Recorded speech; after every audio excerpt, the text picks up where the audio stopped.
पाकिस्तान में मारा गया है लश्कर का आतंकी फारूक अंसारी की गोली मारकर हत्या कर दी गई है।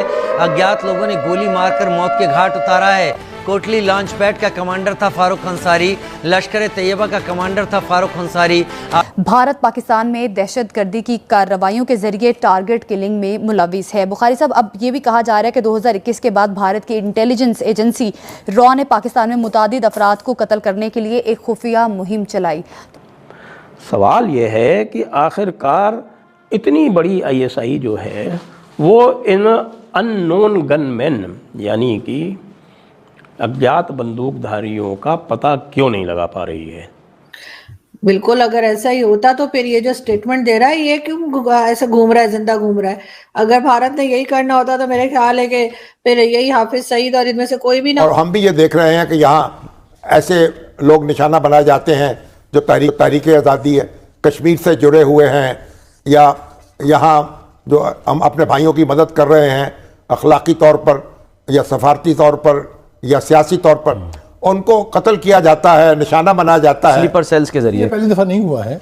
ये हिंदुस्तान जो है ये हरकत जो इस किस्म की जो यानी काबिल नफरत हरकत है बहुत अरसे से करता चला आ रहा है। रॉ अब तक पाकिस्तान में 20 अफराद को कत्ल करा चुकी है। बिल्कुल ठीक है, अभी पर इसकी बात है कि उन्होंने 2 बंदों की टारगेट किलिंग कराई, एक मोहम्मद रियाज। और ये जो है ये रविश जो है हम किस तरह इसका सद्भाव कर सकते हैं और किस तरीके से ये इंडियन एजेंसीज जो है उनके। दोस्तों, वीडियो शुरू करने से पहले मैं आपको बता देता हूँ, वीडियो को लाइक कीजिए और चैनल को सब्सक्राइब कीजिए। चलिए फटाफट देखते हैं वीडियो को और उसके बाद फिर मिलते हैं। तो उसमें कोई नई बात नहीं है, लेकिन इस आतंकवादी की अज्ञात लोगों ने गोली मारकर हत्या कर दी है। भारत पाकिस्तान में दहशतगर्दी की कार्रवाइयों के जरिए टारगेट किलिंग में मुलविस है। बुखारी साहब, अब ये भी कहा जा रहा है कि 2021 के बाद भारत की इंटेलिजेंस एजेंसी रॉ ने पाकिस्तान में मुतादिद अफराद को कत्ल करने के लिए एक खुफिया मुहिम चलाई।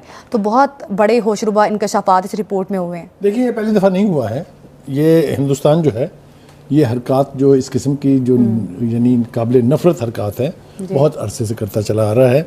मैं इससे पहले कि इस इशू के ऊपर आऊँ, आपको याद होगा कि द गार्डियन में एक रिपोर्ट शाया हुई थी जिसमें उन्होंने वाज़ेह तौर पे इल्ज़ाम लगाया था, 2020 की बात कर रहा हूँ मैं, कि रॉ अब तक पाकिस्तान में 20 अफराद को कत्ल करा चुकी है। बिल्कुल ठीक है, अभी पिछले बरस की बात है कि उन्होंने 2 बंदों की टारगेट किलिंग कराई, एक मोहम्मद रियाज साहब थे और दूसरे मौलाना शाहिद लतीफ़ साहब थे जी। और उससे पहले भी अगर आपको याद हो कि अली सरफराज उर्फ तांबा, ये एक शख्स है जिनके ऊपर इल्ज़ाम था कि उन्होंने हिंदुस्तानी स्पाई जो था, जासूस जो था सरबजीत सिंह, उसका मर्डर किया था जेल में। बाद में आला अदालतों में उसके ऊपर वो मुकदमा साबित नहीं हुआ था और उसको बरी कर दिया गया था। लेकिन रॉ ने उसको भी नहीं छोड़ा, उसको भी इसी तरीके से कत्ल करा दिया था। सवाल ये है कि आखिरकार इतनी बड़ी ISI जो है वो इन अननोन गनमैन यानी कि अज्ञात बंदूकधारियों का पता क्यों नहीं लगा पा रही है। अब जो भाई फंडा आ रहा है यानी कि जो थ्योरी जो है वो गढ़ी जा रही है कई स्थानों पर, वो बड़ी अजीब सी है, क्योंकि हमारे जो पाकिस्तानी लोग हैं उनको तो कुछ समझ में आ नहीं रहा है। वैसे वो ये भी गढ़ रहे हैं कि साहब ये तो ISI खुद ही करवा रही है। हम चलिए मान लेते हैं, एक बार इस थ्योरी को परखते हैं कि अगर ISI खुद ही करवा रही है तो ये बताइए, ISI जब भी कोई काम करती है किसी उद्देश्य से करती है, और इस काम से उसकी जो बदनामी हो रही है चारों तरफ, उसके बारे में क्या कहेंगे ये लोग जो ये थ्योरी आगे बढ़ा रहे हैं। क्योंकि बहुत ज़बरदस्त बदनामी हो रही है ISI की। कोई ISI के जो है 4 चांद नहीं लग रहे हैं इससे। जो टेररिस्ट हैं वो स्वयं, आपके टेरर ऑर्गेनाइजेशन जो है वो स्वयं कह रहे हैं कि ISI जो है ये हमारी हिफाजत नहीं कर सकती, तो हम किस दम पर पूरी दुनिया में आतंक फैलाएंगे, हम किस दम पर आखिरत की जंग लड़ेंगे, हम किस दम पर पूरी दुनिया में आखिरत लाएंगे। हाँ जी, तो ये सारे के सारे जो यहाँ पर जो एक्टिव हैं, कुछ तो भारत के प्रति एक्टिव हैं, आपको पता है, लश्कर तैयबा, जैश मोहम्मद और हिजबुल मुजाहिदीन, ये 3 तो स्पेसिफिकली टारगेट करते हैं भारत को। इसमें से लश्कर तैयबा जो है वो अहले हदीस वाला है, यानी कि वो हनफी नहीं है, और जो बाकी दोनों हैं वो देवबंदी हैं। वैसे तो हिजबुल मुजाहिदीन तो मिक्स्ड है, वैसे वो उसका ओरिजिन जो है वो कश्मीरी है। तो कश्मीर में देवबंदी और बरेलवी जो है वो उसका मिक्स हो गया है। लेकिन इनकी जो आइडियोलॉजी है वो पूरी की पूरी अकोर खट्टक से चलती रही है।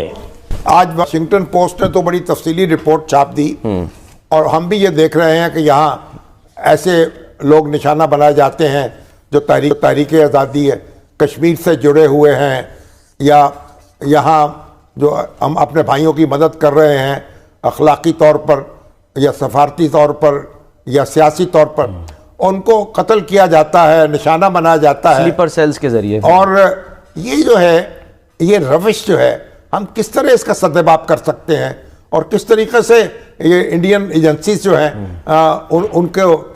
उनको एक वापस धकेल सकते हैं, लगाम डाल सकते हैं। बहुत शुक्रिया शामी साहब, सलमान साहब। देखिए शामी साहब, आप खुद अपने इंट्रो में कह रहे थे जिस तरह के इजराइल इस तरह के काम करता था और अब उन्होंने भारत में भी करने शुरू कर दिए हैं।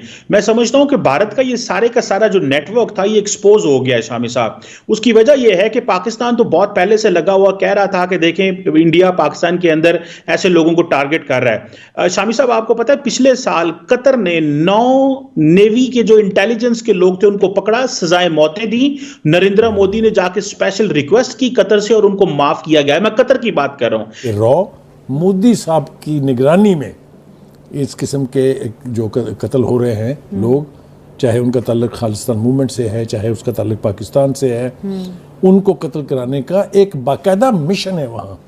अगर आपको याद हो, हमने अपने नाज़रीन को बताया था कि एक सेल है डिस्ट्रॉय सी पैक, जो अजीत डोवल साहब जो हैं, जो उनके सलामती के कौमी सलामती के मशीर थे, उनकी निगरानी में एक सेल कायम है जिसकी $1 बिलियन एनुअल उसकी फंडिंग है, जिसका वाहद काम जो है वो चीनी इंजीनियर्स और पाकिस्तानी इंजीनियर जो ग्वादर में काम कर रहे हैं उनके ऊपर हमले करवाना और उनको। दोस्तों, मुझे उम्मीद है कि ये वीडियो आपको पसंद आया होगा। वीडियो पसंद आया तो प्लीज़ सोच टाइम्स को जरूर सब्सक्राइब कीजिए। आपका एक सब्सक्राइब जो है वो काफ़ी ज़्यादा मायने रखता है हमारे चैनल के ग्रोथ के लिए। तो प्लीज़ चैनल को सब्सक्राइब कीजिए ताकि मैं आपको इसी प्रकार का इंटरेस्टिंग कंटेंट आप तक हमेशा ही लेकर आता रहूँ। साथ साथ हमारे इस यूट्यूब चैनल को सब्सक्राइब करने के साथ साथ वीडियो को लाइक कीजिए, कमेंट कीजिए कि ये वीडियो आपको कैसा लगा और इस वीडियो को अपने दोस्तों के साथ भी जरूर शेयर करिए। आपको यहाँ पे काफ़ी इंटरेस्टिंग कंटेंट जो है देखने को मिलता रहेगा और हम जो है आपके लिए काफ़ी इंटरेस्टिंग में जो है तरीके से यहाँ पे रिसर्च करके और काफ़ी डिटेल में यहाँ पे कंटेंट लेके आगे भी आते रहेंगे। इसका ये आपको मैं बता दूं, यहाँ पे गारंटी हमारी तरफ से आपको देखने को मिलता है। तो आप सोच टाइम को सब्सक्राइब कीजिए, वीडियो को लाइक कीजिए और इस वीडियो को अपने दोस्तों के साथ भी जरूर शेयर कीजिए। नमस्कार, फिर मिलेंगे अगले वीडियो में। नमस्कार।